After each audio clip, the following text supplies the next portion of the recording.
ಕಲಬುರಗಿಯಲ್ಲಿ ಗುಂಡು ಹಾರಿಸಿಕೊಂಡು ವ್ಯಕ್ತಿ ಆತ್ಮಹತ್ಯೆ ಮಾಡಿಕೊಂಡಿದ್ದಾನೆ. ಮಠ ಮಧ್ಯಾಹ್ನ ನಗರದ ಶಿವಶಕ್ತಿ ಬಡಾವಣೆಯಲ್ಲಿ ಘಟನೆ ನಡೆದಿದೆ. ಕಲಬುರಗಿಯಲ್ಲಿ ಗುಂಡು ಹಾರಿಸಿಕೊಂಡು ವ್ಯಕ್ತಿ ಆತ್ಮಹತ್ಯೆ ಮಾಡಿಕೊಂಡಿರುವಂತಹ ಘಟನೆ ನಡೆದಿದೆ. ಶಿವಶಕ್ತಿ ಬಡಾವಣೆಯಲ್ಲಿ ಮಠ ಮಧ್ಯಾಹ್ನನೇ ಗುಂಡು ಹಾರಿಸಿಕೊಂಡು ವ್ಯಕ್ತಿ ಸೂಸೈಡ್ ಮಾಡಿಕೊಂಡಿರೋದು.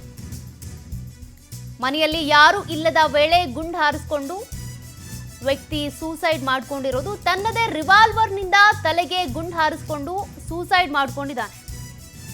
ಮೃತ ಕಂಡು ದಾವಲಜಿ ದುಬೈನ ಕ್ರೂಸ್ನಲ್ಲಿ ಕೆಲಸ ಮಾಡ್ತಾ ಇದ್ದ. ಕೌಟುಂಬಿಕ ಕಲಹ ಹಿನ್ನೆಲೆ ಗುಂಡು ಹಾರಿಸಿಕೊಂಡು ಆತ್ಮಹತ್ಯೆ ಮಾಡಿಕೊಂಡಿದ್ದಾನೆ ಅನ್ನೋದ್ರ ಬಗ್ಗೆ ಅಪ್ಡೇಟ್ ಸಿಗ್ತಾ ಇದೆ. ಸ್ಥಳಕ್ಕೆ ಚೌಕ್ ಠಾಣೆಯ ಪೊಲೀಸರು ಭೇಟಿ ನೀಡಿ ಪರಿಶೀಲನೆ ನಡೆಸಿದ್ದಾರೆ. ಕಲಬುರಗಿಯಲ್ಲಿ ನಡೆದಿರುವಂತಹ ಆತ್ಮಹತ್ಯೆ ಇದು. ವ್ಯಕ್ತಿಯೋರ್ವ ತನ್ನ ರಿವಾಲ್ವರ್ ಇಂದಾನೇ ಗುಂಡು ಹಾರಿಸಿಕೊಂಡು ಸೂಸೈಡ್ ಮಾಡಿಕೊಂಡಿದ್ದಾನೆ. ಸದ್ಯ ಪೊಲೀಸರು ಭೇಟಿ ನೀಡಿ ಪರಿಶೀಲನೆ ನಡೆಸ್ತಾ ಇದ್ದಾರೆ. ತನಿಖೆ ಮುಂದುವರೆದಿದೆ.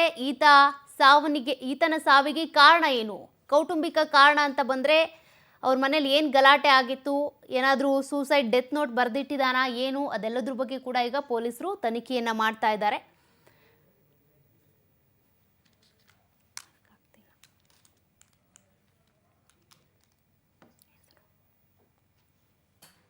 ಮತ್ತಷ್ಟು ಡೀಟೇಲ್ಸ್ ಕೊಡ್ತಾರೆ ಪ್ರತಿನಿಧಿ ಅನಿಲ್ ಸ್ವಾಮಿ. ಅನಿಲ್, ಕಂಡು ದಾವಲಜಿ ಅಂತ ರಿವಾಲ್ವರ್ ಇಂದ ಸೂಸೈಡ್ ಮಾಡ್ಕೊಂಡಿದ್ದಾರೆ. ಈತನ ಸಾವಿಗೆ ಕಾರಣ ಏನು, ಕೌಟುಂಬಿಕ ಕಾರಣ ಅಂತಿದ್ದಾರೆ. ಪೊಲೀಸರ ತನಿಖೆ ಎಲ್ಲಿಗೆ ಬಂತು, ಏನು ಅಪ್ಡೇಟ್ ಇದೆ?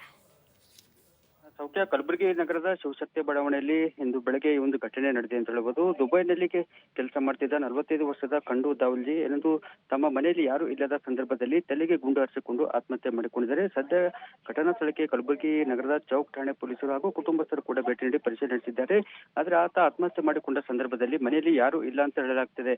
ಕಳೆದ ಕೆಲ ದಿನಗಳಿಂದ ಕೌಟುಂಬಿಕ ಕಲಹದಿಂದ ಪತ್ನಿ ಜೊತೆ ದಿನನಿತ್ಯವೂ ಜಗಳವಾಡುತ್ತಿದೆ ಅಂತ ಹೇಳಲಾಗ್ತಿದೆ. ಆದರೆ ಈ ಸಂದರ್ಭದಲ್ಲಿ ಆತ ದುಬೈನಲ್ಲಿ ಕೆಲಸ ಮಾಡ್ತಿದ್ದ ವೇಳೆ 1 ತಿಂಗಳ ಮಟ್ಟಿಗೆ ರಜೆ ತೆಗೆದುಕೊಂಡು ಸ್ವಗ್ರಾಮ ಕಲಬುರಗಿಗೆ ಬಂದಿದ್ದನು. ಈ ಸಂದರ್ಭದಲ್ಲಿ ಪತ್ನಿ ಮತ್ತು ಮನೆಯಲ್ಲಿ ಮಕ್ಕಳು ಯಾರು ಇಲ್ಲದ ಸಂದರ್ಭದಲ್ಲಿ ಆತ ತಲೆಗೆ ಗುಂಡು ಹೊಡೆದುಕೊಂಡು ಆತ್ಮಹತ್ಯೆ ಮಾಡಿಕೊಂಡ ಅಂತ ಹೇಳಬಹುದು. ಆದ್ರೆ ಆತನ ಕುಟುಂಬಸ್ಥರ ಆರೋಪ ಪ್ರಕಾರ ತನ್ನ ಪತ್ನಿ ಮೇಲೆ ಏನೊಂದು ಅಂದ್ರೆ ಆಕೆ ಇನ್ನೊಬ್ಬರ ಜೊತೆ ಅಕ್ರಮ ಸಂಬಂಧ ಹೊಂದಿದ್ದಾಳೆ ಎಂಬ ಆರೋಪ ಕೂಡ ಮಾಡ್ತಿದ್ದನು. ಇದೇ ವಿಚಾರಕ್ಕೆ ಸಂಬಂಧಿಸಿದಂತೆ ಪತಿ ಮತ್ತು ಪತ್ನಿ ಮಧ್ಯೆ ನಿರಂತರವಾಗಿ ಜಗಳ ನಡೀತಿತ್ತು. ಇದರಿಂದ ಬೇಸತ್ತು ಏನೊಂದು ಖಂಡೂರಾಜ್ ಮನೆಯಲ್ಲಿ ಯಾರು ಇಲ್ಲದ ಸಂದರ್ಭದಲ್ಲಿ ತಲೆಗೆ ರಿವಾಲ್ವರ್ ಇಂದ ಗುಂಡು ಹೊಡೆದುಕೊಂಡು ಆತ್ಮಹತ್ಯೆ ಮಾಡಿಕೊಂಡಿದ್ದೇನೆ.